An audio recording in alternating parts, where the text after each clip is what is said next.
بسم اللہ الرحمن الرحیم۔ السلام علیکم، میں ہوں ظہیر عالم۔ ناظرین، وہ دھرتی جو آج ہمارے قدموں تلے ہے، یہ محض مٹی کا ایک ٹکڑا نہیں بلکہ شہیدوں کی آنکھوں کا خواب، ماں کے سینوں کا دودھ اور ان بزرگوں کی کمر کا جھکاؤ ہے جو ہجرت کی اذیت سے دوری ہو گئی تھی۔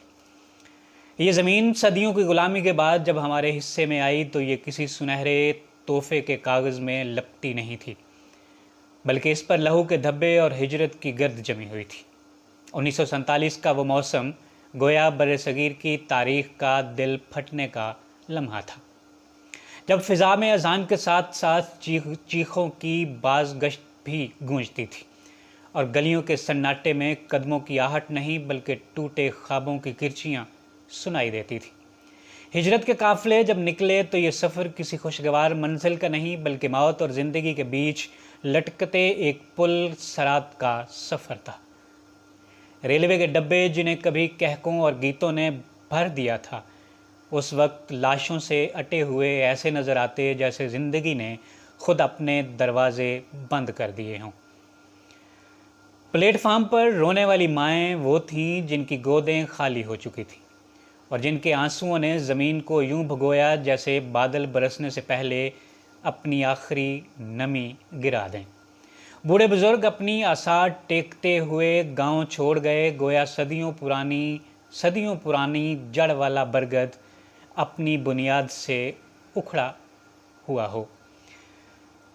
جوانوں نے اپنی جانیں اس مٹی کے نام لکھ دیں جیسے کسی نے اپنی محبوبہ کے ہاتھ پر اپنا نام خون سے کندہ کر دیا ہو۔ عورتیں اپنی عصمت بچانے کے لیے نہریں پار کر گئیں اور کچھ نے عزت کے تحفظ میں اپنی جان قربان کر دی، جیسے کوئی چاند خود کو اندھی رات کے منہ میں ڈال دے کہ روشنی کا تقدس قائم رہے۔ وہ بچے جو سمجھتے تھے کہ یہ کھیل کا سفر ہے، چند ہی لمحوں میں لاشوں کے بیچ یتیمی کی سخت زمین پر جا گرے۔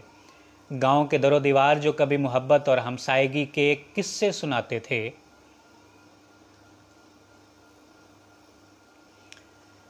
اب جل کر سیاہ ہو چکے تھے اور ہر اینٹ چیخ رہی تھی کہ یہ آگ محض مکانوں کو نہیں بلکہ دلوں کو جلا گئی ہے۔ آزادی کی ہر سانس کے پیچھے وہ لوگ ہیں جنہوں نے اپنی زندگی کے آخری لمحے میں یہ بھی سوچا کہ آنے والی نسلیں آزاد فضاؤں میں سانس لیں گی۔ وہ مائیں جنہوں نے اپنے بچوں کو اپنے ہاتھوں سے کفن پہنایا، وہ باپ جنہوں نے اپنے لخت جگر کی لاش کو کندھے پر اٹھایا، وہ بہنیں جن کے بھائی قافلوں میں گم ہو گئے، یہ سب قربانیاں آج بھی پاکستان کی فضاؤں میں خوشگوار خوشبو کی مانند رچی بسی ہیں۔ یوم پاکستان ہمیں یہ یاد دلاتا ہے کہ یہ وطن کسی سیاسی معاہدے یا قلم کے دستخط کا صدقہ نہیں بلکہ قربانی کے ان چراغوں کا نتیجہ ہے جو اندھیروں میں جلائے گئے اور جن کی لو آج بھی ہمارے پرچم کے سبز رنگ میں جھلملاتی ہے۔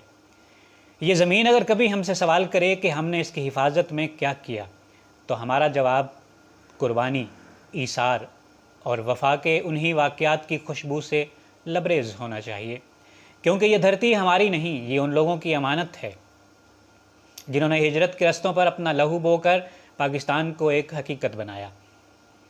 اے وطن، تو ان آنکھوں کی روشنی ہے جنہوں نے اندھیروں میں خواب دیکھے، تو ان دلوں کی دھڑکن ہے جنہوں نے آخری سانس تک تیرے نام کی تکبیر بلند کی۔ تیرا ہر ذرہ ان قدموں کی گواہی دیتا ہے جو بھوکے، پیاسے، زخمی اور نڈھال تیرے پاس آئے تھے۔ آج اگر ہم تیری فضاؤں میں کہہ کے بکھیرتے ہیں تو یہ انہی ماؤں کی دعا ہے جنہوں نے اپنی ممتا کے لال تیرے لیے قربان کر دیے۔ تیرے ہر سبز پتے میں ایک شہید کی آنکھ کا خواب ہے، ہر بہتا دریا اس لہو کا امین ہے جو تیرے رنگوں میں گھل گیا تھا۔ اے پاکستان، تو محض ایک زمین کا ٹکڑا نہیں، تو شہادت کی وہ تحریر ہے جو تاریخ نے اپنے ہاتھوں سے لکھی اور جس پر ہر لفظ انسانی غیرت کے لہو میں ڈوبا ہوا ہے۔ اگر کبھی ہم تجھے بھول گئے تو یہ ہماری سانسوں کی سب سے بڑی بے وفائی ہوگی۔